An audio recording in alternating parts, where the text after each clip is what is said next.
अगर इस टॉपिक को देखिएगा तो बिहार करंट अफेयर का कुछ टॉपिक शामिल होगा और इसके साथ साथ बिहार ज्योग्राफी और बिहार इकोनॉमिक्स का हम लोग एनालिसिस करेंगे। देखिए, इससे पहले अगर आप लोग बिहार करंट का एक वीडियो डाल चुका हूँ, वो देख लीजिए। उसके साथ साथ बिहार ज्योग्राफी का 2 क्लासेस है, उसको आप लोग देख लेते हैं और साथ में ये क्लास कर लेते हैं तो आपको 20 क्वेश्चन श्योर हो जाता है। देखिए, बीपीएससी को हम लोग समझते हैं, बीपीएससी अगर एग्ज़ाम अगर आप दे रहे हैं तो यहाँ से लगभग 28 से 30 क्वेश्चन पूछता है, जिसमें 18 से 20 क्वेश्चन आपको स्टैटिस्टिक्स पोर्शन होता है और 8 से 10 क्वेश्चन करंट अफेयर होता है, जिसमें खास करके आपको बजट इकोनॉमिक सर्वे आता है। बजट इकोनॉमिक सर्वे हमारी क्लास पहले हो चुकी है, तो उसको आप लोग देख लीजिएगा, वो आपको प्ले लिस्ट में मिल जाएगा। ठीक है, इसके बाद इस क्लास को आप लोग अच्छे से देखिएगा। गया ये क्लास आपको लंग हो सकती है और इस क्लास से मैं आपको बताना चाहता हूँ कि कम से कम मैक्सिमम आपको 8 से 10 क्वेश्चन देखने को ज़रूर मिलेगा। तो इस क्लास को अच्छे से देखिएगा। तो चलिए हम लोग क्लास को शुरू करते हैं। देखिए, पहला करा पारिस्थितिकी तंत्र। बिहार का जो कुल भौगोलिक क्षेत्र का है 8% वनावरण है। ठीक है, अब देखते हैं ये वर्ग किलोमीटर में कितना है। तो 7532 वर्ग किलोमीटर क्षेत्र में बिहार का वनावरण क्षेत्र फैला हुआ है, जो कुल क्षेत्र का 8% है। ठीक है, और अगर देखें तो बिहार में 6 रामसर स्थल है और जो 2021 से लेकर के 2023 तक वृद्धि हुआ है 151 वर्ग किलोमीटर वृद्धि हुआ है, इसको ध्यान रखिएगा। देखिए, तो देखते हैं बिहार में कौन कौन सा आपका अभयारण्य है। तो वाल्मीकि टाइगर रिजर्व जो आपको है राष्ट्रीय उद्यान है, ये पश्चिमी चंपारण में पड़ता है, इसको ध्यान रखिएगा। ये आपको बीपीएससी में 3-4 बार क्वेश्चन पूछा हुआ है। तो वाल्मीकि टाइगर रिजर्व कहाँ पड़ता है? पश्चिमी चंपारण में पड़ता है। ठीक है, ये बिहार का एकमात्र राष्ट्रीय उद्यान है, इसको ध्यान रखिएगा। पूछ देगा बिहार का एकमात्र राष्ट्रीय उद्यान कौन सा है, तो वाल्मीकि टाइगर रिजर्व है और इसी के अंतर्गत बाघ क्षेत्र भी पड़ता है, इसको ध्यान रखिएगा। उसके बाद कहता है कैमूर वन्य अभयारण्य। ये कैमूर अभयारण्य जो है आप भागलपुर, मुंगेर, कैमूर, भागलपुर नहीं, रोहतास, कैमूर वाला क्षेत्र देखिएगा तो ये कैमूर वन्यजीव अभयारण्य पड़ता है। ये बिहार का सर्वाधिक बड़ा अभयारण्य पड़ता है। देखिए, यहाँ कन्फ्यूज करेगा एग्जामिनर। यहाँ अगर पूछ देगा बिहार का सबसे बड़ा वन्यजीव अभयारण्य कौन सा है, तो काफ़ी लोग इसको राष्ट्रीय वाल्मीकि उद्यान मारेंगे, लेकिन इसका क्या होगा? कैमूर होगा, इसका ध्यान रखिएगा। भीमबांध कहाँ पड़ेगा? मुंगेर में पड़ेगा और गौतम बुद्ध गया में पड़ेगा, इसको ध्यान रखिएगा। उसके बाद विक्रमशिला डॉल्फिन अभयारण्य कहाँ पड़ेगा? आपको ये भागलपुर में पड़ता है। ये जो कह रहा है विक्रमशिला जो है गंगा नदी के लेकर के कहाँ से, मुंगेर से लेकर के भागलपुर तक क्षेत्र है, वो भारत का पहला डॉल्फिन अभयारण्य घोषित किया गया। यहाँ पर डॉल्फिन की विशेषता पाई जाती है। ठीक है, उसके बाद क्या है? कांवर झील जो आपका बेगूसराय में पड़ता है, ये सेवेरियन पक्षी का आश्रय है और बिहार का पहला रामसर स्थल है। वेरी इंपॉर्टेंट है ये क्वेश्चन, आपको 2-3 बार बीपीएससी में पूछा हुआ है। देखिए, पढ़ने के लिए बिहार स्पेशल पढ़िएगा तो 8-10 घंटे की क्लास ज्योग्राफी से भी हो सकती है, लेकिन मैं आपको फिर विश्वास दिला रहा हूँ कि लगभग 3 से 4 वीडियो बिहार ज्योग्राफी का आया है, तो आप लोग देख लीजिएगा, तो वहाँ से 8 से 10 क्वेश्चन आपका कवर ईजी से हो जाएगा। ठीक है, उसके बाद नागी बांध कहाँ का रहा है? जमुई में है। उसके बाद बड़ैल सलीम पक्षी अभयारण्य आपको वैशाली में पड़ता है। चलिए अब देखते हैं बिहार का रामसर स्थल कौन कौन सा है। तो 2020 में बिहार का पहला रामसर स्थल घोषित किया गया था, ये कांवर झील है। तो पूछ देगा कांवर झील किस राज्य में है, किस जिला में है, तो बेगूसराय जिला में है। ये बिहार का प्रथम आपको ये क्या है? रामसर स्थल, इसको ध्यान रखिएगा। उसके बाद 2024 में बना है नागी पक्षी अभयारण्य और 2024 में नकटी पक्षी अभयारण्य, दोनों कहाँ है? जमुई में है। ठीक है, उसके बाद 2025 में बना है गोकुल जलाशय, ये बक्सर में है और 2025 में एक और बना है उदयपुर झील, ये पश्चिमी चंपारण में है। और 2025 में जो लिस्टेड बना है वो गोगा बिल कहाँ बना है? कटिहार में बना है। तो इसको ध्यान रखिएगा, यहाँ से क्वेश्चन आपको हर बार बीपीएससी में 1-2 क्वेश्चन देता है। ठीक है, और ये देखिए गोकुल झील बक्सर में या यूपीएससी 2025 का क्वेश्चन उठाइएगा तो यहाँ से डायरेक्ट स्टेटमेंट पूछा था, तो इसको ध्यान रखिएगा। उसके बाद देखते हैं बिहार के वनों के प्रकार। देखिए, एक होता है अर्धपर्णपाती वन, एक होता है शुष्क पर्णपाती वन। देखिए, अर्धपर्णपाती वन कहाँ पाया जाएगा? जहाँ वर्षा की मात्रा अधिक होगी। तो देखिए, बिहार का हम लोग थोड़ा सा मैप देखते हैं। देखिए, रफ आपको मैप में दिखाता हूँ।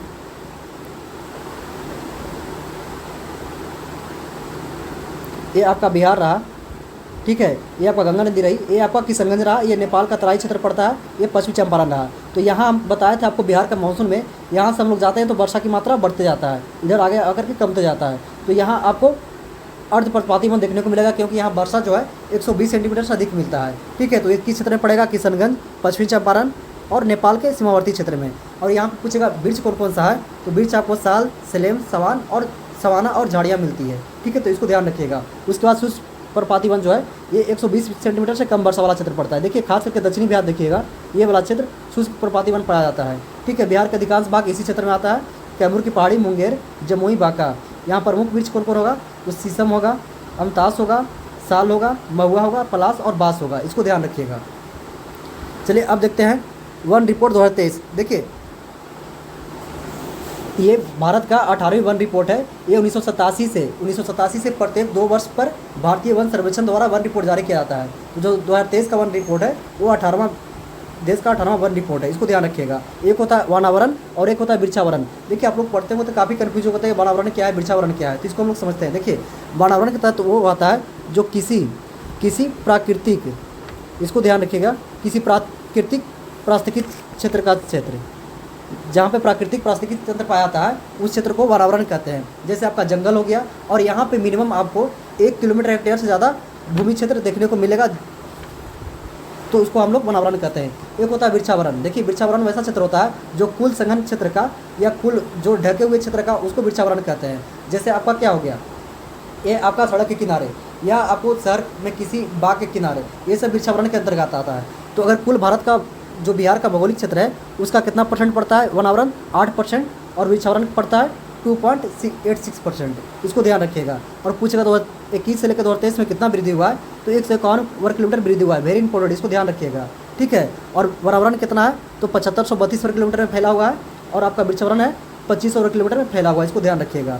और झाड़ी है 260 वर्ग किलोमीटर है जो 0.28 है। तो कुल वनावरण कितना हो गया हमारा, तो 10,292 वर्ग किलोमीटर हो गया, इसको ध्यान रखिएगा। अब देखते हैं, एक होता है बहुत संघीय वन और एक होता है मध्यम संघन वन और एक होता है खुले वन, ठीक है। तो 2023 वाला आंकड़ा ज़्यादा ध्यान करना है। तो अगर बहुत संघीय वन पूछेगा कहाँ पाया जाता है, तो ये कितना वर्ग किलोमीटर में है, तो 387 वर्ग किलोमीटर में है, ठीक है। और मध्यम संघन वन कहाँ है, तो ये 3284 है, और सबसे ज़्यादा क्या आता है, खुला आता है, 3861 है, ठीक है। तो इसको ध्यान रखिएगा। उसके बाद देखते हैं सबसे अधिक वन कहाँ पाया जाता है, ठीक है। तो सबसे अधिक वन क्षेत्रफल कहाँ है, कैमूर में। देखिए कैमूर में कितना है, 1025 वर्ग किलोमीटर क्षेत्र में वन पाया जाता है। वेरी इंपॉर्टेंट, यहाँ से क्वेश्चन आपको 2-3 बार क्रम में लगाने के लिए पूछा है। तो सर्वाधिक पूछ देगा बिहार का कौन सा जिला है जहाँ सबसे अधिक एरिया में वन पाया जाता है, तो टॉप 3 जिला ध्यान दीजिएगा, कैमूर, पश्चिमी चंपारण, रोहतास। कौन कौन सा, कैमूर आपको साउथ बिहार में है, ठीक है, पश्चिमी चंपारण नॉर्थ वेस्ट में है, और आपको रोहतास आपको कैमूर वाला क्षेत्र में है। और सबसे कम क्षेत्रफल में पूछेगा तो शेखपुरा, अरवल, बक्सर, तीनों याद रखना है। सबसे ज़्यादा क्षेत्रफल में कैमूर, पश्चिमी चंपारण, रोहतास, उसके बाद शेखपुरा, अरवल, बक्सर, ठीक है। और परसेंटेज के हिसाब से पूछेगा तो फिर परसेंटेज में नंबर 1 कौन सा है, कैमूर है, ये 30% यहाँ पाया जाता है, ठीक है, यहाँ परसेंटेज के हिसाब से है। उसके बाद जमुई है, उसके बाद मुंगेर है। देखिए कैमूर ना क्षेत्रफल और परसेंटेज दोनों में आगे है, और सबसे कम में क्या है, शेखपुरा है, उसके बाद बक्सर है, उसके बाद सिवान है। इसको अच्छे से देखिएगा। देखिए वीडियो थोड़ा लंबा होगा, लगभग 45 मिनट से का वीडियो होगा, लेकिन आप लोग इस क्लास को अच्छे से देखिएगा। अगर बीपीएससी देने जा रहे हैं, अगर इस वीडियो को आप लोग देख के नहीं जा रहे हैं, तो आप लोग 8 से 10 नंबर पीछे रह जाइएगा। तो इसको अच्छे से कवर कीजिएगा, और आप लोग इसका PDF हमारे टेलीग्राम चैनल एग्जाम होने पे मिल जाएगा, वहाँ से डाउनलोड कर लीजिएगा, और 1-2 बार PDF के साथ आप लोग वीडियो सामने चला करके देख लीजिएगा, चीज़ें याद हो जाएगी। उसके बाद देखते हैं बदलाव क्या हुआ। तो देखिए 2021 से 2023 तक सबसे ज़्यादा वृक्ष कहाँ बढ़ा है, वनावरण कहाँ बढ़ा है और कहाँ कमा है। तो सर्वश्रेष्ठ वृद्धि जो हुआ है, भागलपुर में हुआ 33 वर्ग किलोमीटर में, मधुबनी में हुआ है आपका 25 में, और बांका में हुआ 19 में। तो सबसे ज़्यादा क्षेत्रफल में वृद्धि कहाँ हुआ है, भागलपुर, उसके बाद मधुबनी, उसके बाद बांका। अगर नुकसान की बात करें तो नुकसान सबसे ज़्यादा कहाँ हुआ, तो कैमूर में, ठीक है, उसके बाद नवादा में, उसके बाद किशनगंज में। इसको ध्यान रखिएगा, तीनों आपको क्रम में लगाने के लिए पूछ देगा। देखिए अगर आप 2-3 साल पीछे जाते हैं तो बीपीएससी सिर्फ फैक्ट पूछता था कि सर्वाधिक नुकसान या वृद्धि कौन किया है, भागलपुर, मुंगेर, इस टाइप का ऑप्शन होता था। लेकिन 2 साल में बीपीएससी का ट्रेंड पकड़िए तो वो 3 स्टेटमेंट दे देगा, क्रम में लगाइए, टॉप 3 राज्य कौन है, टॉप बॉटम डिस्ट्रिक्ट कौन सा है। तो आपको तीनों को कम से कम मैक्सिमम 3 याद रखना ही पड़ेगा, ठीक है। उसके बाद देखते हैं सर्वश्रेष्ठ वन जिला जो परसेंटेज में वृद्धि किए हैं, ठीक है। ये तो आपका था, ये नुकसान था, वृद्धि था। देखिए शीर्ष जिला कौन सा, सबसे घने जंगल वन सबसे अधिक कर रहा है। बिहार में कौन सा डिस्ट्रिक्ट है जहाँ बहुत घने वन पाए जाते हैं। देखिए यहाँ कहाँ होगा, पश्चिमी चंपारण। अगर बहुत घने वन नहीं पूछेगा, अगर नॉर्मल पूछेगा तो आपको कहाँ हो जाएगा, कैमूर हो जाएगा। देखिए जब क्वेश्चन बीपीएससी पूछा था ना, सर्वाधिक बहुत घने वन कहाँ पाते हैं, तो बहुत लोग कैमूर करके आए थे। लेकिन यहाँ बहुत घने वन कह रहा है तो पश्चिमी चंपारण हो जाएगा, और मध्यम में ही हो जाएगा पश्चिमी चंपारण। लेकिन खुले वन में ऑल ओवर पूछेगा तो आपको हो जाएगा कैमूर, इसको ध्यान रखिएगा। देखिए इसको हम लोग रिविजन कर लेते हैं। एकमात्र राष्ट्रीय उद्यान वाल्मीकि नगर, सबसे बड़ा अभ्यारण्य कैमूर, और सबसे छोटा अभ्यारण्य नागा जमुई में पड़ता है, ठीक है। बिहार का प्रथम रामसर कांवर झील 2020 में, नवीनतम गोकुल आपका बना बक्सर में, और उदयपुर पश्चिमी चंपारण में, गोगाबिल कटिहार में। इसको ध्यान रखिएगा। कुल वनावरण कितना है, तो 7532 किलोमीटर, कुल भौगोलिक क्षेत्रफल का 8% है, ठीक है। और सर्वाधिक जिला परसेंट पूछेगा तो कैमूर, और डॉल्फिन अभ्यारण्य कहाँ है, तो विक्रमशिला में। एक 71वीं बीपीएससी का PY उठा के देखिए, यहाँ से 70वीं 71वीं दोनों बार ये पूछा गया, तो इसको ध्यान रखिएगा। चलिए अब देखते हैं बिहार की अर्थव्यवस्था, देखिए बिहार का अर्थव्यवस्था, वैसे बिहार का इकोनॉमिक सर्वे और बिहार बजट आपको प्ले लिस्ट में मिल जाएगा, वहाँ से देख लीजिएगा, वहाँ से काफ़ी डिटेल में पढ़ाया गया है। यहाँ सिर्फ मैं एक बार रिव्यू कर लेता हूँ। तो वर्तमान मूल्य पर कितना ग्रोथ रेट रहा है, 13%, और अस्थिर मूल्य पर 8.6%, इसको ध्यान रखिएगा। और टोटल GSDP कितना है, तो 9,91,957 करोड़ रहा है, ठीक है। और GDP में वृद्धि GDP में योगदान देखेंगे तो प्राथमिक क्षेत्र कितना रहा है, 18%, इसको ध्यान रखिए। और द्वितीय क्षेत्र में 26% और तृतीय क्षेत्र में आपको 54% रहा है, तो इसको ध्यान रखिएगा। GDP में योगदान कर रहा है सबसे ज़्यादा किसका होगा, तो तृतीय क्षेत्र, सेवा क्षेत्र इसको बोलते हैं, 54%। उसके बाद द्वितीय क्षेत्र 26% और प्राथमिक क्षेत्र आपका 18%। लेकिन अगर रोजगार की बात करें तो रोजगार आपका 54% किस में मिलता है, तो आपको प्राथमिक क्षेत्र में देखने को मिलता है, इसको ध्यान रखिएगा। उसके बाद कह रहा है बिहार का जो औसत आय है, प्रति व्यक्ति औसत आय कितना है, तो 76,490, इसको याद कर लीजिए अच्छे से, कितना है, 76,490, 76,490 याद कीजिए। बिहार का राष्ट्रीय औसत आय कितना है, 76,490, ठीक है। और अगर पूछेगा टॉप तीन जिला कौन सा है जिसका प्रति व्यक्ति आय सबसे सर्वाधिक है, आप PYQ में उठा के देखिए, 2 बार क्वेश्चन पूछा हुआ है। पहले हो जाएगा पटना, सेकंड हो जाएगा बेगूसराय, थर्ड हो जाएगा मुंगेर। तो पहले पटना, बेगूसराय, मुंगेर, और टॉप 3 बॉटम से कौन हो जाएगा, शिवहर, अररिया, सीतामढ़ी, इसको ध्यान रखिएगा। अब देखते हैं जो बिहार सरकार का रुपया आता कहाँ से है। मान के चलिए बिहार सरकार का 100 रुपया आता है, ठीक है। तो बिहार सरकार का 100 रुपया ये आता कहाँ से है, इसको देखते हैं।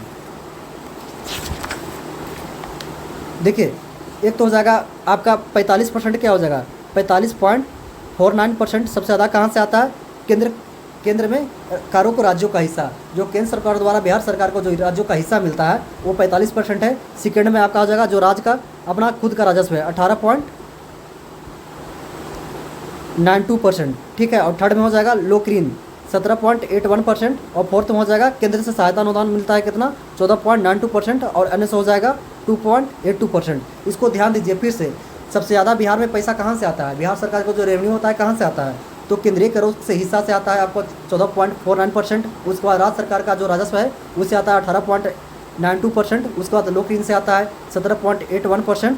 उसके बाद केंद्र से सहायता अनुदान मिलता है उसके से आता है 14.92%। और राज्य का जो विभिन्न कर राजस्व है उससे आता है 2.85%। अब देखिए जो 100 रुपया आया, लेकिन 100 रुपया बिहार सरकार का जा कहाँ रहा है उसको देखते हैं। देखिए तो सब सर्वाधिक कहा जाता है सामाजिक सेवाएँ, ठीक है, कितना 41%, 41.5%। उसके बाद समान सेवाएं 28.12%। उसके बाद उसके बाद आता है आर्थिक सेवाएं 23.92%, 39 है, ठीक है। उसके बाद होता है लोक ऋण में वापसी आपका 6.52%, और ऋण पेंशन भोगियों के रूप में दिया जाता है 0.41%, इसको ध्यान रखिएगा। तो बिहार में सबसे ज़्यादा पैसा कहाँ जाता है, सामाजिक सेवाएं में। सामाजिक सेवाएं ज़्यादा खर्च करेगी राज्य सरकार, तो 41% जाएगा। उसके बाद समान लोगों पर खर्च करेगी, 28% जाएगा, ठीक है। उसके बाद आर्थिक सेवाएं में जाएगा 23%, और जो लोक ऋण हम लोग लिए थे 17%, उसमें उसकी वापसी में जाएगा 6%, ठीक है। और ऋण और पेंशनियों को जाएगा 0.4%। तो इसको याद रखिएगा, यहाँ से आपको क्वेश्चन बनेगा, ठीक है। अब कह रहा है बिहार का जो 96% भूभाग है ना, वो आपको बिहार और खास करके पूर्वी उत्तर प्रदेश मैदानी भाग, गंगा का जलोढ़ के मैदानी भाग में पाया जाता है। तो बिहार का 96% भाग है जो मैदानी क्षेत्र में पाया जाता है। तो बिहार का सकल फसल क्षेत्र जो है 82.0 लाख हेक्टेयर है, इसको ध्यान रखिएगा, ये फैक्ट आपको डायरेक्ट पूछा जाता है। उसके बाद शुद्ध बुआई क्षेत्र कितना है, तो 54.1 लाख हेक्टेयर है। और सकल सिंचित क्षेत्र कितना है, तो 67.33 लाख हेक्टेयर, इसको ध्यान रखिएगा। और फसल संघनता की बात करेगा तो 152% है, इसको ध्यान रखिएगा। अब देखते हैं जो बिहार में कुल उत्पादन किया जाता है या कुल जो बिहार में उपजाया जाता है उसमें किसका कितना % है। तो सबसे ज़्यादा क्या नाम जाता है, अनाज कितना हो गया, 89%। देखिएगा बिहार में सबसे ज़्यादा चावल, धान, उसी में आ गया आपका मक्का और गेहूँ उपजाया जाता है। उसके बाद दलहन 6%, ईख 2.6%, तिलहन 1.4% और रसदार फल 0.8%, तो इसको ध्यान रखिएगा। उसके बाद देखते हैं सर्वाधिक चावल उत्पादक राज्य कौन सा है।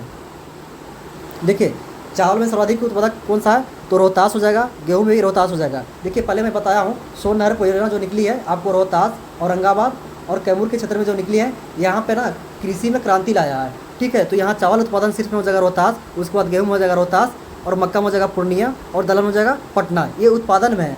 अगर वही उत्पादकता में पूछेगा तो चावल में हो जाएगा रोहतास, और गेहूँ में यहाँ बेगूसराय हो गया है, ठीक है। और मक्का में उत्पादकता कहाँ हो जाएगा, अररिया हो जाएगा, और दलहन में पटना यहाँ सेम रहेगा। लेकिन सबसे कम उत्पादकता पूछेगा तो फिर से देखिए मुजफ्फरपुर चावल में, और गेहूँ में औरंगाबाद, और दलहन में सारण, इसको ध्यान रखिएगा। और लेकिन अगर पूछेगा ऑल ओवर बिहार में सबसे ज़्यादा आलू कहाँ उपजता है, तो पटना में, प्याज, बैगन, फूलगोभी सर्वाधिक कहाँ होता है? तो नालंदा में, इसको ध्यान रखिएगा।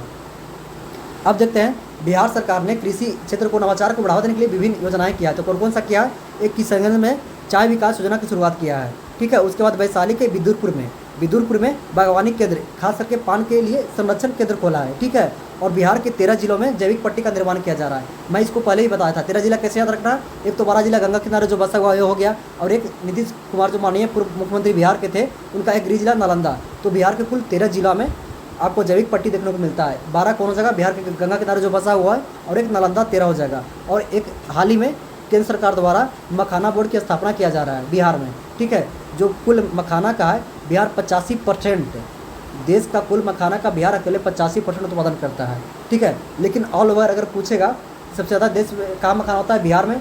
अगर ये राज्य में पूछेगा बिहार, देश में पूछेगा तो चाइना याद रखिएगा, चाइना देता है। चाइना यहाँ से ज़्यादा मखाना उत्पादन करता है, ठीक है। अब देखते हैं जीआई टैग किसको किसको मिला है। तो जीआई टैग देखिए काफ़ी बार यहाँ से जीआई टैग से डायरेक्ट क्वेश्चन पूछ देता है, तो जीआई टैग क्वेश्चन दे सकते हैं। देखते हैं पहले आपका जर्दालू आम, जर्दालू को कहाँ मिलेगा? भागलपुर। करतनी चावल भागलपुर। उसके बाद मगही पान औरंगाबाद, नवादा, पटना के क्षेत्र में। शाही लीची मुजफ्फरपुर लीची के लिए प्रसिद्ध है, ठीक है। मिथिला मखाना आपको मधुबनी दरभंगा में मिल जाएगा। और मिर्चा धान चूड़ा जो है पश्चिमी चंपारण में मिलेगा। तो ये याद रखिए कृषि से संबंधित है। और एक मिष्ठान में क्या हो जाएगा? मिष्ठान में आपका हो जाएगा शिलांग का खाजा। नालंदा जाइएगा आप लोग, नालंदा में शिलांग पड़ता है जगह, वहाँ का खाजा बहुत प्रसिद्ध है, ठीक है। उसके बाद और देखते हैं मधुबनी चित्रकला मिथिला का क्षेत्र में पड़ता है, उसका मिला है। उसके बाद सिक्की घास उत्तर बिहार का पड़ता है। और सुजनी कढ़ाई मुजफ्फरपुर। सिल्क और मंजूसा आर्ट दोनों बार 69वीं 70वीं 71वीं में तीनों बार पूछा हुआ है सिल्क और सुजनी कढ़ाई से। ये कहाँ पड़ता है? भागलपुर में पड़ता है, ठीक है। और पिपली वर्क कहाँ पड़ता है? भागलपुर में। और पत्थर स्टोन आर्ट कहाँ पड़ता है? तो गया जी में पड़ता है, इसको ध्यान रखिएगा। अब देखते हैं बिहार का कुल सिंचित क्षेत्र कितना है। तो बिहार का जो पूछ देगा कुल सिंचित क्षेत्र कितना है, तो 67.33 लाख हेक्टेयर है, ठीक है। और जो सिंचाई का क्षेत्र है नलकूप से कितना कहता है? 65%। उसके बाद नहरों से 29%, तालाब से 1.9% और अदर सोर्स से किया जाता है तो 3.2%। देखिए ये मैं पहले बता रहा हूँ, आपका वीडियो काफ़ी 40 से 45 मिनट जाएगा, लेकिन इस वीडियो को आप लोग देख लीजिएगा अच्छे से। इसके बाद PDF पढ़ लीजिएगा तो आपको 8 से 10 क्वेश्चन डायरेक्ट देखने को मिलेगा। उसके बाद आप लोग बिहार ज्योग्राफी कर लीजिए।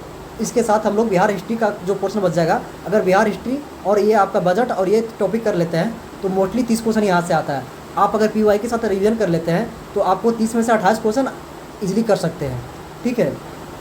उसके बाद देखते हैं सर्वाधिक नलकूप से कहाँ सिंचाई होती है? तो पूर्णिया में, ठीक है। और नहरों से कहाँ होती है? रोहतास में। तालाब से कहाँ होता है? दरभंगा में, इसको ध्यान रखिएगा। उसके बाद करा पशु। देखिए पशुओं की सर्वाधिक जनसंख्या में अगर देखें तो गाय बैल का जो परसेंटेज है 42% है, ठीक है। जो जितना पशुधन बिहार में पाया जाता है उसका 42% गाय बैल है। लेकिन सर्वाधिक पूछेगा कि परसेंटेज कहाँ है, तो कहाँ पाया जाता है गाय बैल? तो पूर्णिया में, ठीक है। और बकरी का परसेंटेज कितना है? 35 है। बकरी कहाँ पाया जाता है? अररिया में। और भैंस पूछेगा तो 21.2%। और इसमें अग्रणी राज्य जिला कौन सा है? तो मधुबनी। बत्तख और मुर्गी में आ जाएगा आपका अग्रणी राज्य कटिहार, इसको ध्यान रखिएगा। और अगर दूध उत्पादन पूछेगा कितना बढ़ोतरी हुआ है, तो 128.53 लाख टन से आपको 134 लाख टन हो जाएगा, इसको ध्यान रखिएगा। बाकी इसको पढ़ लीजिएगा आप लोग, ठीक है। अब देखते हैं बिहार का खनिज उत्पादन। देखिए आप लोग देखे होंगे बिहार का खनिज उत्पादन, देखिए सबसे ज़्यादा कहाँ पाया जाएगा? आपको छोटा नागपुर पठार जो बिहार का झारखंड से जिला लगा हुआ है वहाँ ज़्यादा पाया जाएगा। अगर ऑप्शन में अगर पेट्रोलियम छुड़ा करके कोई अगर साउथ बिहार का डिस्ट्रिक्ट रहे, आँख बंद कर लीजिए। अगर नहीं समझ में आ रहा तो वहाँ रिक्स ले सकते हैं। अगर दे दिया आपको कि सोना कहाँ पाया जाता है, ऑप्शन में अगर चल रहा जमुई, मुंगेर, भागलपुर और उपका एक नॉर्थ का दे दिया चंपारण, तो नॉर्थ वाला हम लोग छाड़ देंगे, ठीक है। आप लोग छोटा नागपुर पठार से लेकर के जो ये आपका छोटा नागपुर पठार से झारखंड का जो बेल्ट मिलता है वहाँ पे धात्विक और अधात्विक खनिज पाया जाता है। तो देखिए जो पहले जब बिहार था, बिहार झारखंड एक में था, तो देश का कुल लगभग 28 से 30% खनिज पदार्थ था। लेकिन जब झारखंड बिहार से अलग हुआ तो बिहार में मात्र 2 से 3% खनिज संसाधन रह गया। तो देखते हैं बिहार में कौन कौन सा खनिज पदार्थ कहाँ मिलता है। तो चूना पत्थर कहाँ मिलता है? ये आपको रोहतास से मिलता है। ये सीमेंट इस्पात उद्योग को काम में आता है, ठीक है। पाराड़ कहाँ मिलता है? आपको रोहतास से मिलता है। और कुल भंडार का 95%। देखिए 71 में यहाँ से क्वेश्चन पूछा गया था, हालांकि विवाद में क्वेश्चन आया, इसको लास्ट में आयोग द्वारा डिलीट कर दिया गया, ठीक है। उसके बाद अबरक कहाँ मिलता है? नवादा, गया, जमुई में। सोना कहाँ पाया था? करमटिया में। देखिए आपको 69वां, 68वां, 70वां, 71वां में तीनों 4 ओवर क्वेश्चन पूछा हुआ है। सर्वाधिक सोना भंडार कहाँ है देश में? देश में मैं बता रहा हूँ, अगर बिहार में ऑल ओवर तो नहीं, लेकिन देश में सर्वाधिक सोना भंडार पूछेगा तो आपको बिहार में पड़ता है। देश का कुल सोने भंडार का लगभग 43% बिहार में पड़ता है। अगर ऑल ओवर उत्पादन में पूछेगा तो आपको कर्नाटक में हो जाएगा, क्योंकि बिहार में भी सोना जो पाया गया इसका अभी पूर्ण रूप से या भी इसका खनन नहीं किया जा रहा है। ठीक है, कोटाजार कहाँ पड़ता है? मुंगेर, जमुई, गया। ठीक है, और सोरा कहाँ पड़ता है? सारण, मुजफ्फरपुर, बेगूसराय। इसको ध्यान रखिएगा। उसके बाद देखते हैं आपका एक आता है ऊर्जा। ऊर्जा में देखते हैं बिहार की क्या स्थिति है। देखिए, प्रति व्यक्ति ऊर्जा खपत जो है 374 किलोवाट है, इसको ध्यान रखिएगा। और सर्वाधिक खपत कौन करता है? तो पटना, और सबसे कम खपत करता है शिवहर। लेकिन अगर ऊर्जा स्रोत में देखें तो सबसे ज़्यादा ऊर्जा किस स्रोत से आता है? तो ताप से आता है 66%, इसको ध्यान रखिएगा। उसके बाद सौर से आता है 16%, जल विद्युत से 12% और पवन से 6%, इसको ध्यान रखिएगा। अब प्रमुख ताप केंद्र देख लेते हैं तो पटना में है, बाढ़ में है, बरौनी बेगूसराय में है, बक्सर चौसा में है, काटी मुजफ्फरपुर और नबीनगर औरंगाबाद में, और पिरपौती में हाल ही में पिरपौती भागलपुर में 2400 मेगावाट का संयंत्र स्थापित किया जा रहा है, इसको भी ध्यान रखिएगा। अब देखते हैं फर्टिलाइजर उद्योग बिहार में कहाँ कहाँ है। देखिए, फर्टिलाइजर कॉर्पोरेशन लिमिटेड बरौनी में है, इंडियन ऑयल रिफाइनरी जो आपका बरौनी में है। उसके बाद रेलवे विद्युत इंजन कारखाना मधुपुरा में है। देखिए, रेलवे विद्युत इंजन कहेगा तो मधुपुरा में, और डीजल इलेक्ट्रॉनिक इंजन कहेगा तो मडौरा में, याद रखिएगा। और रिवर्स वर्कशॉप पूछेगा, रिपेयर वर्कशॉप पूछेगा तो कहाँ जगह? हरनौत नारायण, इसको ध्यान रखिएगा। ठीक है, उसके बाद देखते हैं राज्य की इकाइयाँ। देखिए, चमड़ा उद्योग कहाँ है आपका? पटना, मुजफ्फरपुर, सीमेंट रोहतास, कालीन हाजीपुर पूर्णिया, कागज समस्तीपुर रोहतास। एक और इधर रखे, बंदूक का कारखाना मुंगेर, बीड़ी का कारखाना मुंगेर, दोनों पूछा हुआ क्वेश्चन है। ठीक है, इसको ध्यान रखिएगा। शीशा ही पूछेगा तो शीशा जो फतुहा वाला बक्सर वाला क्षेत्र पड़ता है आपका, ये बख्तियारपुर वाला पटना में ही पड़ता है। उसके बाद देखते हैं सड़क निर्माण। देखिए, अगर सड़क घनत्व प्रति व्यक्ति के हिसाब से, घनत्व के हिसाब से देखेंगे तो बिहार जो है 3rd नंबर पर पड़ता है। पहला नंबर पे कौन है? आपका केरल है, 3rd पे बिहार पड़ता है। ठीक है, बिहार में ग्रामीण पथ कितना है? तो 1,19,067 वर्ग किलोमीटर है। सर्वाधिक ग्रामीण पथ कहाँ है? तो मधुबनी में है। ठीक है, और मुख्य पथ जो है सर्वाधिक कहाँ पाया जाता है? तो ये आपको पटना में पाया जाता है, ये है 16,784 किलोमीटर। और राष्ट्रीय राजमार्ग की संख्या पूछेगा तक बिहार में कितना है? वेरी इंपॉर्टेंट, ये पूछा हुआ फैक्ट है। 83 89, याद रखिए 83, ये 63 नहीं, 83 नहीं, 63 89। देखिए, इसको आधा कर दिए 6 3 8 9, इसको ऐसे याद रखिए। सर्वाधिक कहाँ पाया जाता है? पटना में। उसके बाद राष्ट्रीय राजमार्ग सबसे अधिक कहाँ है? तो गया में है। इसकी कुल लंबाई कितना है बिहार में? तो 3667 किलोमीटर। अगर देखिए, एक और कॉरिडोर एक्सप्रेसवे का निर्माण किया जा रहा है, यहाँ से क्वेश्चन पूछने की संभावना काफ़ी होता है, मैच करने के लिए दे देगा। तो गोरखपुर सिलीगुड़ी एक्सप्रेसवे 417 वर्ग kilometre, Raxaul Haldia 408 kilometre, Buxar Bhagalpur 300 kilometre और पटना पूर्णिया 250 किलोमीटर, इसको ध्यान रखिएगा। एक और यहाँ से ध्यान रखिएगा, बिहार का एकमात्र, देखिए पूरे भारत में 19 रेलवे जोन है, लेकिन बिहार में एकमात्र रेलवे जोन स्थित है, कौन सा है? हाजीपुर में स्थित है। इसको ध्यान रखिएगा। 2021 में स्थापना 2001 में किया गया था, उसको ध्यान रखिएगा, यहाँ से क्वेश्चन पूछा हुआ है। ठीक है, और अगर पूछेगा बिहार में अंतर्राष्ट्रीय हवाई अड्डे कितने हैं? तो 2 हैं, एक पटना जयप्रकाश नारायण, एक आपको गया पड़ जाएगा, उसको ध्यान रखिएगा।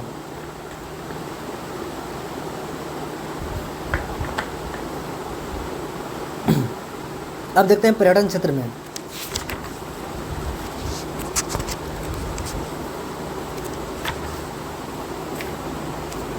देखिए, 2024 में जो बिहार में सर्वाधिक पर्यटन आया है तो 660.8 लाख लोग आए हैं, इसको ध्यान रखिएगा। ठीक है, अब देखते हैं नवनिर्मित महत्वपूर्ण कहाँ भवन किया जा रहा है। एक राजगीर में किया जा रहा है, राजगीर अकादमी, खेल अकादमी का स्थापना राजगीर में किया जा रहा है। APJ Abdul Kalam science city अभी हाल ही में पटना में हुआ है। ठीक है, बापू टावर पटना गर्दनी बाग में हुआ है, और बुद्ध स्मारक पार्क वैशाली में स्थापना किया जा रहा है, इसको ध्यान रखिएगा।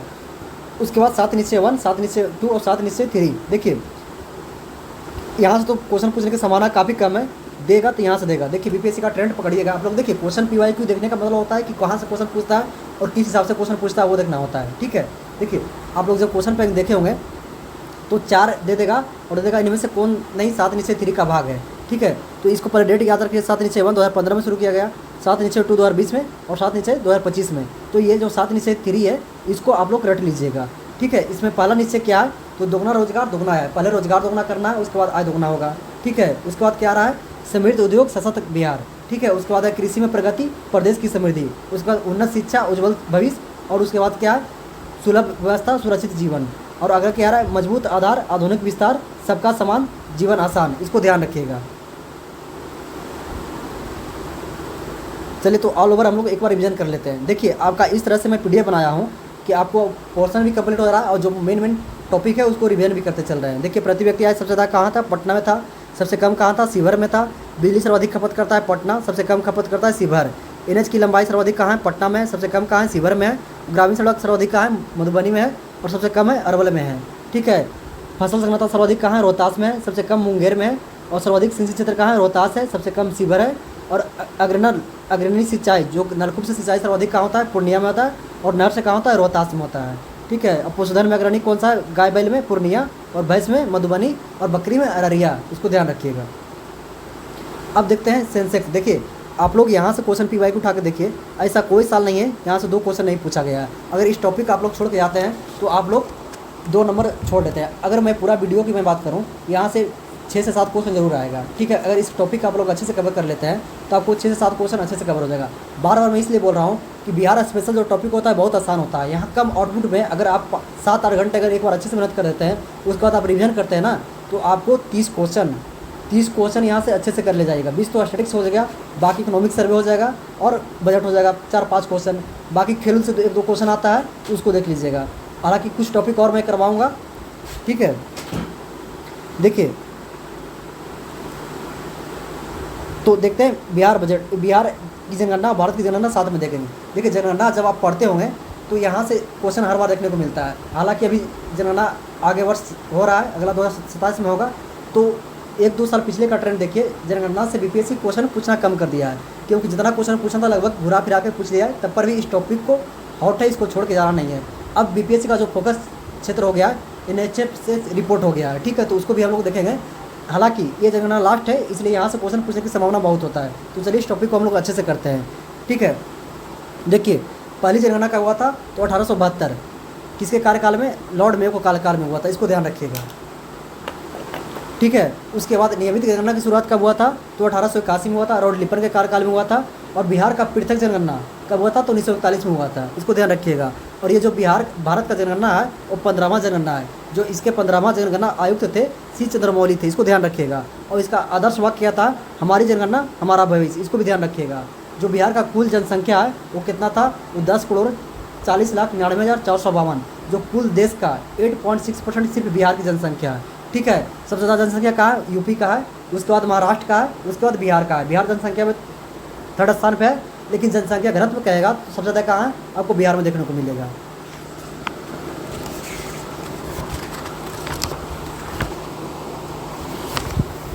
तो चलिए इसको हम लोग अच्छे से अध्ययन करते हैं।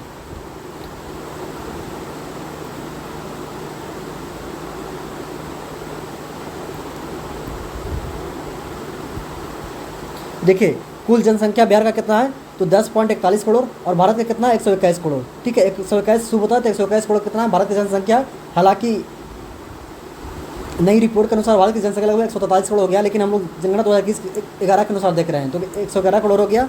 और कुल पुरुषों की परसेंट कितना है बिहार में? तो 52% और भारत में कितना है? 51.54%। ठीक है। और कुल महिलाओं की परसेंट देखें बिहार में तो 47% और भारत में देखें तो 48%। और कुल ग्रामीण जनसंख्या 9.23 करोड़ और यहाँ 83.87 करोड़। ध्यान रखिएगा। देखिए इसको याद कैसे रखना है, इसको तो पूरा याद रख लीजिएगा आपको। उसके बाद देखिए 52% क्या है? पुरुष जनसंख्या और यहाँ 51%, मतलब यहाँ 1% पुरुष जनसंख्या कम है। ठीक है। और महिलाओं की जनसंख्या यहाँ पे 1% ज़्यादा है। ठीक है। तो इसको ध्यान रखिए। अगर ग्रामीण जनसंख्या पूछेगा तो बिहार में ग्रामीण जनसंख्या का 88% बिहार में पाया जाता है ग्रामीण जनसंख्या में। अगर भारत का पूछेगा तो 68.8। देखिए 8 इसमें डबल 8 आ रहा है और 1.1 घटा दीजिए तो 88.7। ठीक है। और इसमें क्या आ रहा है? 68.8, ये भारत की सारी जनसंख्या है। ठीक है। लेकिन अगर ऑल ओवर पूछेगा आपको कि देश का सर्वाधिक परसेंटेज आपको ग्रामीण जनसंख्या कहाँ पाया जाता है? हिमाचल प्रदेश में। सेकेंड स्थान में कौन आता है? बिहार। ठीक है। तो बिहार का सारी जनसंख्या कितना है? 1.18 करोड़ और भारत का कितना है? 37.71 करोड़। ठीक है। और सारी जनसंख्या कुल देखें तो 11.33% और यहाँ भारत का देखें तो 31.3%। इसको देख लीजिएगा अच्छे से। चलिए उसके बाद देखते हैं शहरीकरण 10 की वृद्धि दर। यहाँ से क्वेश्चन बार बार पूछ रहा है 10 की वृद्धि दर जो 2001 से लेकर 2011 तक बिहार में जो या भारत में 10 की शहरीकरण वृद्धि हुआ कितना हुआ? तो बिहार में मात्र हुआ 0.8%। वही भारत की बात करें तो 3.4%। ठीक है। लेकिन जनसंख्या वृद्धि दर बात करें तो 52%, ये नहीं 52 नहीं 25 है। ठीक है।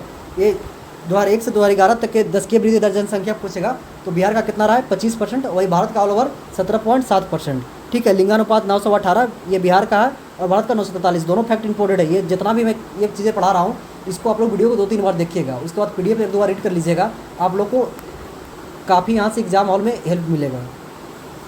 ठीक है, वही बाल लिंगानुपात की बात करें तो बिहार में कितना है 935, भारत में कितना है 919, इसको ध्यान रखिएगा। जनसंख्या घनत्व कितना है बिहार का 1106, देश का सर्वाधिक जनसंख्या घनत्व कहाँ पाया जाता है तो बिहार में।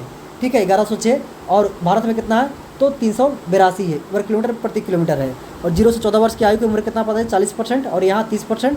ठीक है, और 15 से 59 वर्ष 53%, 60%, और 60 वर्ष से अधिक यहाँ 6.3, 8.4, इसको ध्यान रखिएगा। अब देखते हैं साक्षरता दर।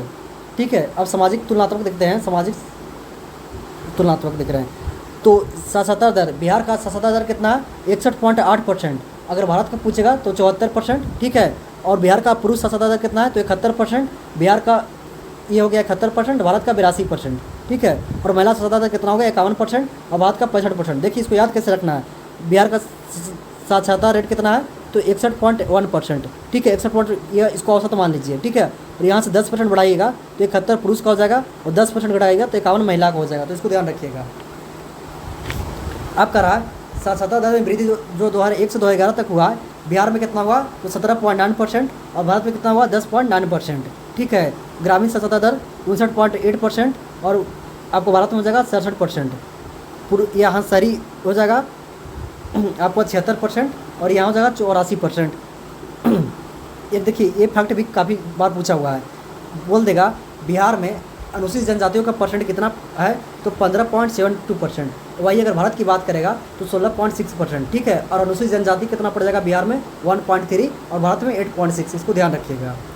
अब जिलेवार आंकड़ा देखते हैं, टॉप पूछ देता है। देखिए मैं बार बार कह रहा हूँ PYQ देखिए, बिहार BPSC ना 2-3 साल से दे देगा, एक राज्य नहीं देगा कि टॉप एक जिला नहीं देगा कि सर्वाधिक क्षेत्रफल किसका है, क्रमोलॉजी में लगाने के लिए ले देगा कि टॉप 3 राज्य क्या है, बढ़ते क्रम में लगाइए, घटते क्रम में लगाइए, इसलिए ये डाटा इंपॉर्टेंट हो जाता है। ठीक है, तो सर्वाधिक क्षेत्रफल वाला जिला कौन सा है पश्चिमी चंपारण, उसके बाद गया पूर्वी चंपारण। ठीक है, पश्चिमी पूर्वी बीच में आ जाएगा गया। ठीक है, और सर्वाधिक सबसे कम क्षेत्रफल वाला कौन जगह तो शिवहर, अरवल, शेखपुरा, और सर्वाधिक जनसंख्या वाला कहेगा तो पटना, पूर्वी चंपारण, मुजफ्फरपुर, और सबसे कम जनसंख्या वाला पूछेगा तो शेखपुरा, शिवहर, अरवल। अब देखते हैं 10 की वृद्धि दर।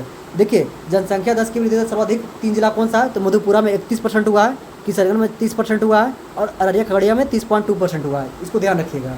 उसके बाद सबसे कम जनसंख्या वृद्धि दर कहाँ हुआ है तो अरवल में 18%, गोपालगंज में 19%। ठीक है, और पूछेगा जनसंख्या घनत्व 3 जिला कौन कौन सा ज़्यादा है तो शिवहर। ध्यान रखिएगा, यहाँ पटना में कन्फ्यूज नहीं होना है, पटना सर्वाधिक जनसंख्या है, लेकिन जनसंख्या घनत्व पूछेगा तो शिवहर पड़ जाएगा कितना 1880, इसको ध्यान रखिएगा। उसके बाद पटना, उसके बाद दरभंगा। अगर वही जनसंख्या घनत्व सबसे कम पूछेगा तो कैमूर में 488 पड़ता है, और जमुई में आपको उसके बाद है, उसके बाद बांका है। उसके बाद देखते हैं लिंगानुपात। देखिए लिंगानुपात से भी काफ़ी क्वेश्चन पूछने को मिलता है, देखने को मिलता है। तो सर्वाधिक टॉप लिंगानुपात राज्य को जिला कौन सा है तो जिला में देखेंगे गोपालगंज 1021। देखिए बिहार के यहाँ देखिए मैप, देखिए जब भी थोड़ा सा पढ़िए ना तो मैप ध्यान में रखिए, रफ मैप बना लीजिए। ठीक है, उसको ध्यान में रखिए। ये आपका हो जाएगा, ये आपका यहाँ पड़ जाएगा गोपालगंज, यहाँ पड़ जाएगा सिवान, यहाँ पड़ जाएगा सारण। तो ये तीनों डिस्ट्रिक्ट है ना, यहाँ लिंगानुपात ज़्यादा देखने को मिलता है। ठीक है, और यहाँ वाला डिस्ट्रिक्ट देखिए आपको भागलपुर, ये आपको भागलपुर, ये आपको खगड़िया, और ये मुंगेर, यहाँ जो तीनों है ये लिंगानुपात कम देखने को मिलेगा। ठीक है, यहाँ तो ध्यान रखिए। सबसे अधिक टॉप तीन जिला कौन सा है जहाँ लिंगानुपात सबसे ज़्यादा है तो गोपालगंज 1021, उसके बाद उसके बगल सिवान, उसके बाद सारण, गोपालगंज, सिवान, सारण। ठीक है, तीनों बगल वाला जिला है, तीनों को याद रखना है। उसके बाद लिंगानुपात सबसे कम कहाँ है तो मुंगेर, आपको भागलपुर, खगड़िया, तीनों सटा हुआ है, मुंगेर, भागलपुर, खगड़िया, इसको याद रखिएगा। ठीक है, फिर एक बाल लिंगानुपात आता है, तो बाल लिंगानुपात सबसे अधिक कहाँ पाया था किशनगंज, पूरा में चल जाइए, उसके नीचे कटिहार, उसके बाद गया, साउथ में चलाइए। ठीक है, अगर वही पूछेगा टॉप 3 डिस्ट्रिक्ट कौन सा है जिसमें बाल लिंगानुपात सबसे कम है, वैशाली, पटना के ऊपर, फिर पटना के नीचे आइए पटना, उसके बाद वैशाली के ऊपर जाइए मुजफ्फरपुर। तो टॉप 3 कौन सा हो गया वैशाली, पटना, मुजफ्फरपुर। और शहरीकरण पूछेगा टॉप 3 डिस्ट्रिक्ट कौन सा है तो पटना क्योंकि बिहार की राजधानी है, 43% शहरीकरण पाया जाएगा। उसके बाद मुंगेर, उसके बाद भागलपुर। ठीक है, और 3 डिस्ट्रिक्ट पूछेगा जो सर्वाधिक सबसे कम शहरीकरण है तो सबसे पहले पर आएगा समस्तीपुर, और बांका प्रथम स्थान पर है, उसके बाद मधुबनी, उसके बाद कैमूर, इसको ध्यान रखिएगा। उसके बाद कह रहा है सर्वाधिक साक्षरता दर वाले 3 जिले, रोहतास में सबसे अधिक है, उसके बाद पटना में, भोजपुर में है, ठीक है, और सबसे कम है पूर्णिया में, सीतामढ़ी में, कटिहार में, इसको ध्यान रखिएगा। और पुरुष साक्षरता में आ जाएगा फिर ये आपको रोहतास, भोजपुर, बक्सर, यहाँ आपको हो जाएगा पूर्णिया, कटिहार, सीतामढ़ी सबसे कम हो जाएगा, ठीक है। और सबसे ज़्यादा महिला साक्षरता में कौन हो जाएगा, तो आपको रोहतास, मुंगेर, पटना, तीनों में क्या है यहाँ पे रोहतास टॉप पे है, ठीक है। लेकिन यहाँ तीनों में चेंज हुआ है, 2 में पुरुष और साक्षरता दर में आपको सबसे कम पूर्णिया में है, लेकिन महिला में पूछ देगा तो सहरसा में हो जाएगा, इसको ध्यान रखिएगा। अब देखते हैं सर्वाधिक ग्रामीण साक्षरता दर, तो सर्वाधिक ग्रामीण साक्षरता दर फिर रोहतास में पड़ जाएगा, उसके बाद औरंगाबाद, भोजपुर, शहरी में कैमूर, देखिए यहाँ शहरी में कैमूर आ जाएगा, उसके बाद पटना, मुंगेर, और सबसे कम पड़ेगा पूर्णिया में, कटिहार में, सीतामढ़ी में, और शहरी में पड़ेगा शिवहर, शेखपुरा, मधुबनी। लेकिन अनुसूचित जनजाति पूछ देगा सर्वाधिक परसेंट कहाँ पर आता है, तो गया में, उसके बाद नवादा में, औरंगाबाद में, ठीक है। और एसटी पूछ देगा पश्चिमी चंपारण, कटिहार, जमुई, सबसे कम किशनगंज, कटिहार, भागलपुर, उसके बाद एसटी सबसे कम खगड़िया, समस्तीपुर, औरंगाबाद, इसको ध्यान रखना है। उसके बाद ऑल ओवर एक बार हम लोग मैप से देख लेते हैं सर्वाधिक जनसंख्या कहाँ, तो पटना में, शेखपुरा में सबसे कम, और शिवहर जनसंख्या घना तो सबसे अधिक, शिवहर नहीं, शिवहर है, शेखपुरा नहीं, जनसंख्या सर्वाधिक शिवहर है, देखिए जनसंख्या सर्वाधिक शिवहर, सबसे कम कैमूर, ठीक है। और सर्वाधिक आपका क्षेत्रफल पश्चिमी चंपारण, सबसे कम शिवहर, सर्वाधिक साक्षरता रोहतास, सबसे कम पूर्णिया, सर्वाधिक आपको ये गोपालगंज हो जाएगा, लिंगानुपात सबसे कम मुंगेर हो जाएगा। देखिए हम लोग बिहार जनगणना अच्छे से देख चुके हैं, आप लोग PYQ देख लीजिएगा, नहीं तो मैं PYQ भी करा दीजिएगा, आप लोग कमेंट में बोलिएगा तो मैं PYQ करवा दूँगा। देखिए दोस्तों, एक क्लास लेने के पीछे काफ़ी मेहनत लगता है, आप जा करके देखिए PDF को, आप जाकर देखिए इसका क्वालिटी देखिए, ठीक है। और सबसे बड़ी टाइम देखिए, अगर इतना चीज़ आपको कहीं पढ़ाया जाएगा ना तो आपको कम से कम 2-2.5 घंटा टाइम देना पड़ेगा, और आपको मैं लगभग 30 से 35 मिनट में पूरा समरी दे रहा हूँ, तो एक वीडियो लाने के पीछे 3-4 घंटा हमारी पूरी टीम का मेहनत लगता है। तो आप लोग वीडियो को ज़्यादा ज़्यादा शेयर कीजिए, लाइक कीजिए और चैनल को सब्सक्राइब कीजिए, ठीक है। देखिए हालांकि मेरा जो कर्तव्य है मैं करता रहूँगा, लेकिन आप लोगों का कर्तव्य बनता है कि मैं अगर इतना मेहनत कर रहा हूँ तो आप लोग प्लीज़ मेहनत कीजिए, चैनल को ज़्यादा ज़्यादा शेयर कीजिए, सब्सक्राइब कीजिए और कमेंट कीजिए आपको चीज़ समझ में आ रहा है या नहीं, कहीं डाउट हो रहा है, कहीं समझने में दिक्कत है, कमेंट कीजिए। आपको टेलीग्राम पे जो क्वेश्चन दिया था उसको सोल्व कीजिए, जो टेलीग्राम पे चीज़ें मैं दे रहा हूँ वहाँ से डायरेक्टली हर एग्जाम में आपको क्वेश्चन देखने को मिलेगा। एक तो करंट से अपडेटेड रहेंगे, और हमारा जो करंट अफेयर का सीरीज चल रहा है वो आपको PCS के लिए रामबाण होगा, तो उसको किसी हालत में मिस नहीं करना है, ठीक है। तो चलिए उसके बाद देखते हैं NFHS आंकड़े रिपोर्ट 2006 जो जारी किया गया उसके बारे में। देखिए यहाँ से क्वेश्चन जो खास करके 70वां 71वां BPSC में यहाँ से क्वेश्चन 4-5 क्वेश्चन पूछा है आयु, तो इसको अच्छे से हम लोग देखते हैं। पहली बात है तो जारीकर्ता कौन है, तो जारी कौन करता है, स्वास्थ्य एवं परिवार कल्याण मंत्रालय, इसको ध्यान रखिएगा, ठीक है।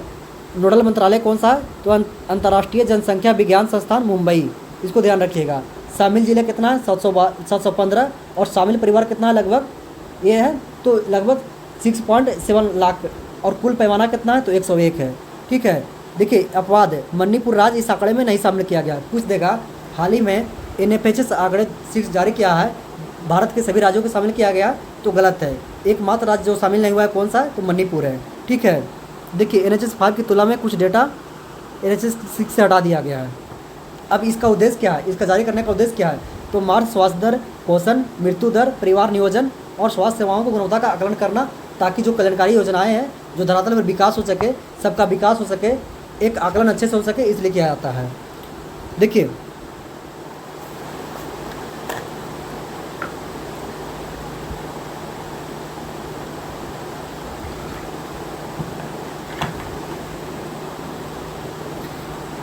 सबसे पहले कब जारी किया गया था, तो NFHS 1 1992-93 में, 2 88-89 में, 3 5-6 में, और 4 15-16 में, और 5 19-20 में, और NFHS 6 2023-24 में। तो इस आंकड़े पे ध्यान रखना है, और सिर्फ इसको ध्यान नहीं रखना है कब हुआ था वो ध्यान रखिए, और लिस्टेड क्या है छठा है, तो हम लोग छठा को अच्छे से पढ़ेंगे।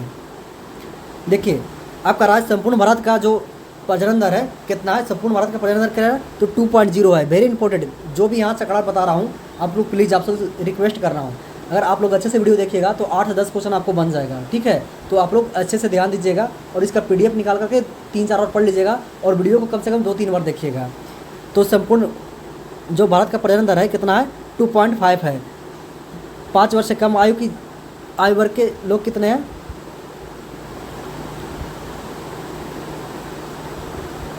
और कुल आबादी का परसेंट कितना है तो 8% है। चाहिए, एक मिनट रुकिए, फिर से दिखा रहा हूँ इसको। हम लोग इसको पहले देखते हैं। कह रहा है कुल प्रजनन दर कितना है, तो संपूर्ण भारत का प्रजनन दर कुल कितना है, तो 2.0 है। शहरी भारत का कितना है, तो 1.6 है। और ग्रामीण भारत का कितना है, तो 2.1 है। मतलब जो प्रजनन दर है, जो प्रजनन महिला प्रजनन दर करती है, वो बिहार का ये भारत का औसतन कितना है, 2.0 है। ठीक है, शहरीकरण में 1.6 कम है और ग्रामीण में 2.1 है।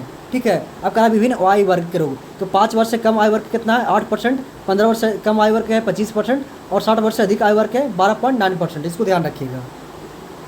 अब बुनियादी सुविधा देखते हैं, तो 98.3% आबादी तक बिजली का पहुंच चुका है। वेरी इंपॉर्टेंट, देखिए ये डेटा आपको लगेगा कि काफ़ी ज़्यादा है, लेकिन ये आंकड़ा जो बता रहा है NFHS 6 जो 98.3% बता रहा है बिजली पहुंच लोगों तक पहुंच गया है। और स्वच्छ जल पहुंच गया कितना, तो 96.5% लोगों तक। इसको ध्यान रखिएगा।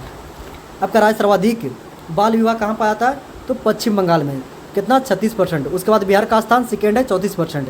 न्यूनतम बाल विवाह कहाँ होता है, केरल में, क्योंकि केरल में साक्षरता दर कम है, अधिक है, तो यहाँ ज़्यादा साक्षर लोग हैं। यहाँ आपको पढ़े लिखे एजुकेशन सबसे ज़्यादा मिलेगा, तो यहाँ आपको बाल विवाह कम देखने को मिलेगा। तो बाल विवाह सबसे अधिक कहाँ होता है, पश्चिम बंगाल में। उसके बगल में बिहार है, बस से बंगाल, बस से बिहार, दोनों आपको बाल विवाह में ज़्यादा देखने को मिलता है। ठीक है, उसके बाद देखते हैं, देखिए जो घरेलू हिंसा हुआ है, ये NFHS 5 में देखें तो 29% था, जो NFHS 6 में थोड़ा सा घटा है। ये सकारात्मक परिवर्तन है, 22.3% घटा है, घट के 22.3% हो गया। इसको ध्यान रखिएगा। उसके बाद करा है इंटरनेट उपयोग करने वाली महिलाओं की संख्या जो है, जो 33% से बढ़कर के 64% हो गया है। इसको ध्यान रखिएगा। और देश में 63% महिलाओं के पास अपना स्वयं का मोबाइल फ़ोन है। अब देखते हैं सार्वभौमिक कवरेज निकट संस्थागत रिपोर्ट, NFHS 86% और NFHS में 90% दर्ज किया गया है।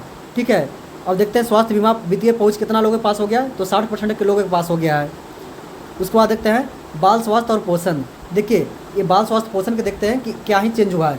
तो अस्टिंगन बौनापन जो है, जो 35.5% था NFHS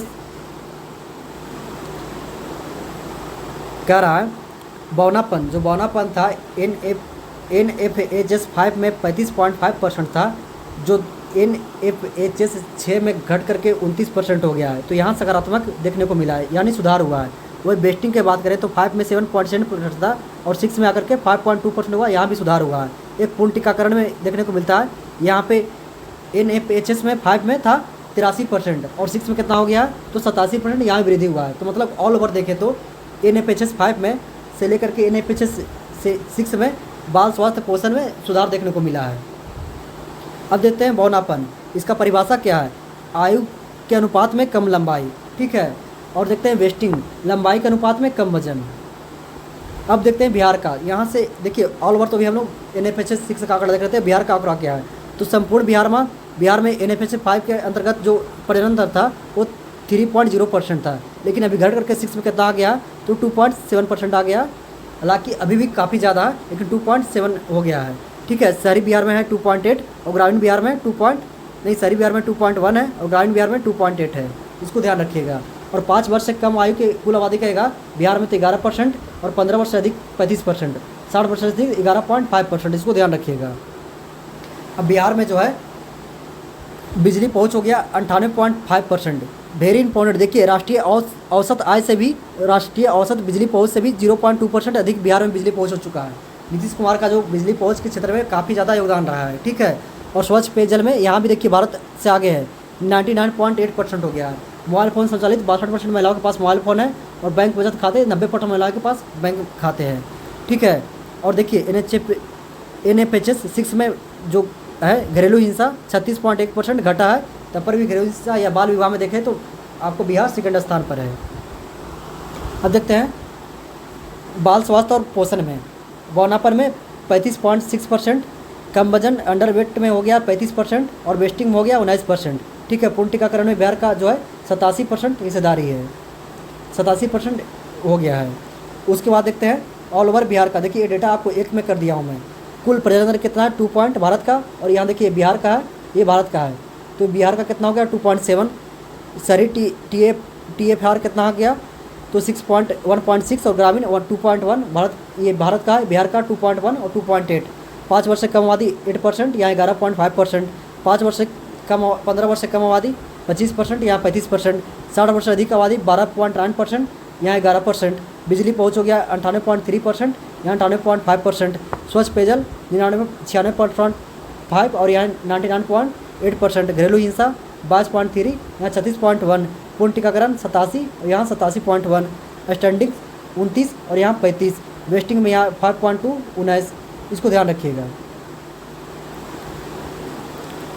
देखिए तो ये लगभग हमारा करंट अफेयर का पूरा, इसको करंट तो नहीं बोलेंगे, कुछ करंट का पार्ट था, कुछ स्टडी का पार्ट था। इस वीडियो को आप लोग 2-3 बार देखिएगा, ठीक है। और इसका हमारे टेलीग्राम चैनल एग्जाम रनवे पे जाइए, वहाँ पे आपको इसका यूट्यूब डिस्क्रिप्शन में इसका लिंक मिल जाएगा, वहाँ ज्वाइन कर लीजिए। इसका PDF वहाँ मैं पिन कर दूँगा, ठीक है। उसको PDF पे निकाल करके 2-3 बार पढ़िएगा और वीडियो को 1-2 बार देखिएगा। मैं बार बार बोल रहा हूँ, यहाँ से 6 से 7 क्वेश्चन देखने को मिलेगा, ठीक है। तो आप लोग देखिए, अच्छे से कीजिए और आप लोग चैनल को ज़्यादा सब्सक्राइब कीजिए और लोगों के पास शेयर कीजिए, जो नए बच्चे हैं उनके पास शेयर कीजिए। जय हिंद, जय भारत।